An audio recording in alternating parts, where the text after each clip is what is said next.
तकरीबन 27 दिन बाद मंगल को अडियाला जेल इंतजामिया ने आखिरकार इमरान खान की अहल खाना से मुलाकात कराई, लेकिन इस मुलाकात के फौरन बाद हुकूमत ने दोबारा मुलाकातों पर मुकम्मल पाबंदी का इशारा दे दिया है।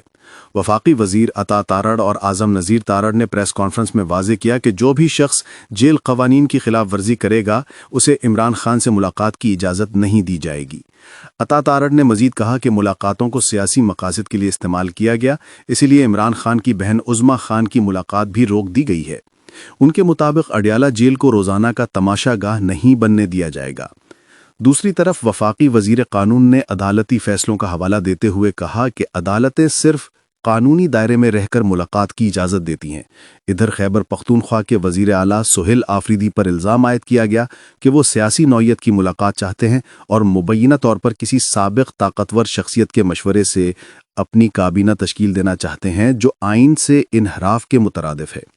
अहम बात यह है कि वज़ीर आला आफरीदी, जो आज NFC इजलास में शिरकत के बाद मुतमईन दिखाई दिए, अडियाला जेल पहुंचे और इमरान खान से मुलाकात की कोशिश की। नाम लिस्ट में शामिल होने के बावजूद उन्हें एक बार फिर अंदर जाने की इजाज़त नहीं मिल सकी। जब उनसे पूछा गया कि नाकामी की सूरत में अब क्या करेंगे, तो उन्होंने जवाब दिया, दुआ करें कि मुलाकात हो जाए।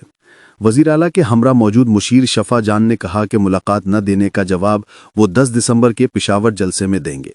वाज़ेह रहे कि वज़ीर आला सुहेल आफरीदी अब तक 9 बार अडियाला जेल जा चुके हैं, मगर हर बार अदालती हकामात के बावजूद उन्हें मुलाकात नहीं दी गई।